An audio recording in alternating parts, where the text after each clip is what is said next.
పాకిస్తాన్లో అదొక ప్రశాంతమైన రహదారి. యథేచ్ఛగా ఓ ఉగ్రవాది కాలినడకన మసీదుకు వెళ్తున్నాడు. సడన్ గా అతడి సమీపంలోకి ఓ బైక్ వచ్చింది. దానిపై ఇద్దరు వ్యక్తులు ఉన్నారు. వారి మొహాలకు ముసుగులు ఉన్నాయి. ఓ వ్యక్తి తుపాకీతో కాలినడకన వెళ్తున్న ఉగ్రవాదిపై గురిపెట్టాడు. అతడు తేరుకునే లోపే కాల్ చేశాడు. ఇలాంటి సంఘటనలు ఇటీవల పాకిస్తాన్లో పెరుగుతున్నాయి. తాజాగా మరో ఉగ్రవాది చనిపోయాడు. కానీ ఈసారి ప్యాటర్న్ మారింది. మిస్టీరియస్గా మసీదు గేటు వద్ద కుప్పకూలిపోయాడు. కానీ చచ్చింది మాత్రం సేమ్ అదే ఉగ్రవాద సంస్థకు చెందిన టెర్రరిస్ట్. అతడు ఎలా చనిపోయాడన్న దానిపై ఒక్క క్లూ కూడా లేదు. అసలు పాకిస్తాన్లో ఏం జరుగుతోంది? ఉగ్రవాదులను చంపుతున్నది ఎవరు? వరుస హత్యలపై పాకిస్తాన్ ఉగ్రవాద సంస్థ ఏమంటోంది? వాటి స్టోరీ. పాక్ గడ్డపై టెర్రరిస్టులను వేటాడుతోందెవరు? ఉగ్రవేటగాళ్ల విషయంలో పాక్ మౌనం ఎందుకు? తాజా సీనియర్ ఉగ్రవాది డెత్ మిస్టరీ ఏంటి? లష్కరే తైబా ఉగ్రవాద సంస్థకు చెందిన ఒక సీనియర్ కమాండర్ విచిత్రంగా ఓ రెస్టారెంట్కు వెళ్లాడు. నిజానికి అతడు ఎప్పుడూ కూడా ఆ రెస్టారెంట్కు వెళ్ళింది లేదు. అక్కడ భోజనం చేసిన కొన్ని గంటల తర్వాత అతడు మృతి చెందాడు. పాకిస్తాన్ రాజధాని నడిబొడ్డున ఉన్న ఒక మసీద్ గేటు వద్ద అతడు కుప్పకూలిపోయాడు. ఆ ఉగ్రవాది పేరు సయీద్ అబ్దుల్ అజీజ్. కశ్మీర్లో చచ్చిన ఉగ్రవాదుల కుటుంబాలకు టచ్లో ఉండే విభాగంలో ఈ అజీజ్ పనిచేసేవాడు. అయితే ఈ ఉగ్రవాది మరణానికి అసలు కారణం ఏమిటో పాకిస్తాన్ అధికారులు ఇప్పటికీ అధికారికంగా వెల్లడించలేదు. నిజానికి ఇలాంటి మిస్టీరియస్ ఉగ్రవాదుల హత్యలు, మరణాలు ఇటీవల కాలంలో పెరిగిపోయాయి. ఈ సంఘటన జరగడానికి ముందు అంటే వారం రోజుల క్రితం భారత మోస్ట్ వాంటెడ్ జాబితాలో ఉన్న లష్కర్ సీనియర్ కమాండర్ రిజ్వాన్ హనీఫ్ ఒక వీడియో ద్వారా బయటకొచ్చింది. 3-4 ఏళ్లుగా పాకిస్తాన్, పాక్ ఆక్రమిత జమ్మూ కాశ్మీర్, పీఓకే వ్యాప్తంగా అజ్ఞాత వ్యక్తులు జరిపిన దాడుల్లో లష్కరేకి చెందిన 40 మంది ఉగ్రవాదులు హతమైనట్లు హనీఫ్ అంగీకరించాడు. లష్కరే తయ్యబా చరిత్రలో ఇలాంటి బహిరంగ ప్రకటన రావడం ఇదే మొదటిసారి. పెషావర్, కరాచీ, రావల్పిండి, ముజఫరాబాద్, రావల్కోట్ వంటి నగరాల్లో ఈ హత్యలు జరిగాయని వెల్లడించారు. ఎప్పుడో నిషేధించి పూర్తిగా రద్దు చేశామని పాకిస్తాన్ ఏళ్ల తరబడి చెబుతోన్న ఒక ఉగ్రవాద సంస్థ నుంచి ఇలాంటి అంగీకార ప్రకటన రావడం అత్యంత విస్మయకరమైన విషయం.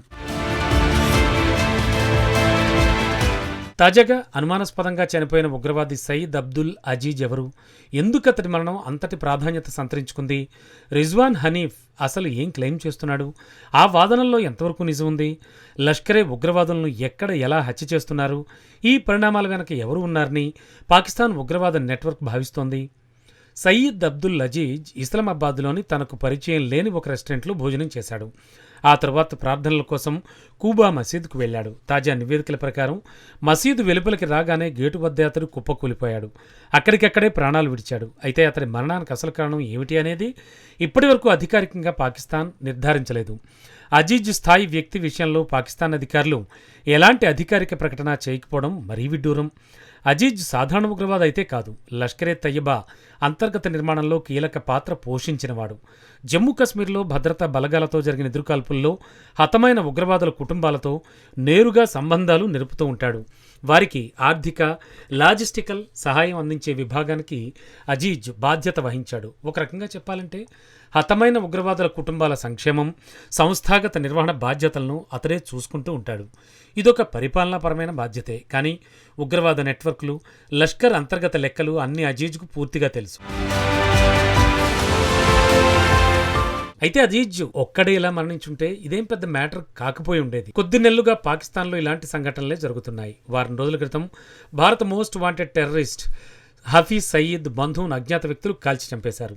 జమాయిత్ ఉలేమా ఈ ఇస్లాంలో కీలక పదవిలో ఉన్న లష్కరే ముఖ్య ఫండ్ రైజర్ షహజాదా కరాచీలోని కబాద్ ప్రాంతంలో ఉదయం ప్రార్థనకు వెళుతుండగా ఈ ఘటన జరిగింది. ఈ వరుస హత్యల మధ్య ఉన్న ప్రధాన పోలికలేమిటి? ఈ హత్యలకు ఏ ఉగ్రవాద సంస్థ కూడా బాధ్యత వహించలేదు. కేవలం ఫ్రంట్ లైన్ మిలిటెంట్లు మాత్రమే కాకుండా లష్కరే ఆర్థిక కార్యకలాపాలు, నెట్వర్క్లతో సంబంధం ఉన్నవారే లక్ష్యంగా మారుతున్నారు. అంతేకాదు ఈ ఘటనలన్నింటిపై పాకిస్తాన్ అధికారులకు కానీ ప్రజలకు కానీ ఎలాంటి స్పష్టత ఇవ్వలేదు. లష్కర్ సంస్థకు చెందిన రిజ్వాన్ హనీఫ్ వెల్లడించిన విషయాలు ఓ ట్రెండ్ను స్పష్టం చేస్తున్నాయి. లష్కర్ సీనియర్ కమాండర్గా ఆ సంస్థ పాక్ ఆక్రమిత కశ్మీర్ పీఓకే విభాగానికి డిప్యూటీ చీఫ్గా రిజ్వాన్ హనీఫ్ గుర్తింపు పొందాడు. సరిహద్దు చొరబాట్లు, recruitment, people's anti fascist front PAFF లాంటి ప్రాక్సీ ఫ్రంట్లతో సమన్వయం చేయడం, ఇలాంటి బాధ్యతలను హనీఫ్ చూస్తూ ఉంటాడు. భారత భద్రతా సంస్థలు అతడి కోసం గాలిస్తూ ఉన్నాయి. 2025 మేలో రికార్డ్ అయినట్లు భావిస్తున్న ఒక వీడియోలో పాకిస్తాన్లోని ఒక సమావేశంలో హనీఫ్ గుమిగూడిన జనంతో మాట్లాడుతూ కీలక విషయాలు వెల్లడించాడు. 3-4 ఏళ్లలో లష్కర్కు చెందిన 30-40 మంది సభ్యులు హతమైనట్లు హనీఫ్ తెలిపాడు. పెషావర్, కరాచీ, రావల్పిండి, ముజఫరాబాద్, రావల్కోట్ వంటి నగరాల పేర్లను ఒక్కొక్కటిగా ప్రస్తావిస్తూ ఆ హత్యలు జరిగిన ప్రదేశాలను వెల్లడించాడు. వారందరినీ అతడు అమర వీరులుగా అభివర్ణించాడు. ఈ హత్యలన్నింటికీ గుర్తు తెలియని దుండగులే కారణమన్నాడు. ఆ అజ్ఞాత వ్యక్తులు భారత్కు చెందిన రా ఏజెన్సీ అని హనీఫ్ ఆరోపించాడు. అయితే తన ఆరోపణలకు సంబంధించి ఎలాంటి ఆధారాలను అతడు చూపలేదు.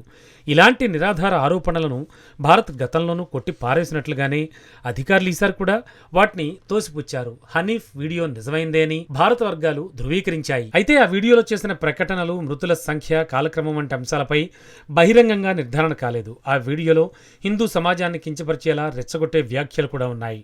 ఉగ్రవాద సంస్థల అంతర్గత నష్టాలను ఎదుర్కొంటున్నాయి. అయినప్పటికీ ఉగ్రవాదాన్ని విస్తరించడం, టెర్రరిస్టుల నియామకాలను నిరంతరం కొనసాగిస్తున్నాయి. మతపరమైన ప్రచారాన్ని ఉగ్రవాదులు ఎలా వాడుకుంటున్నారో హనీఫ్ వీడియో నిరూపిస్తోంది. ఈ పరిణామాలు అత్యంత ప్రాముఖ్యత సంతరించుకోవడానికి ఒక ప్రధాన కారణం ఉంది. 166 మంది ప్రాణాలను బలిగొన్న 2008 ముంబై ఉగ్రదాడి తర్వాత లష్కరే తయ్యబాను నిషేధించామని పాకిస్తాన్ తెలిపింది. మరోవైపు అల్ ఖైదా, తాలిబాన్లతో ఉన్న సంబంధాల కారణంగానే 2005లోనే ఐక్యరాజ్యసమితి లష్కరేను నిషేధిత ఉగ్రవాద సంస్థగా గుర్తించింది. అయితే హనీఫ్ వీడియోతో పాకిస్తాన్ చేస్తోన్న వాదనను 2 విధాలుగా పూర్తిగా తోసిపుచ్చుతోంది. మొదటిది, లష్కర్ నెట్వర్క్ పాకిస్తాన్ పీఓకే వ్యాప్తంగా ఇప్పటికీ చురుగ్గా పనిచేస్తోందని నిర్ధారిస్తోంది. రెండవది, పాకిస్తాన్ గడ్డపైనే సొంత సభ్యులు ఒక పద్ధతి ప్రకారం హత్యకు గురవుతున్నారని ఆ గ్రూప్ మెంబరే స్వయంగా అంగీకరించడం లష్కరే చరిత్రలో ఇదే మొదటిసారి.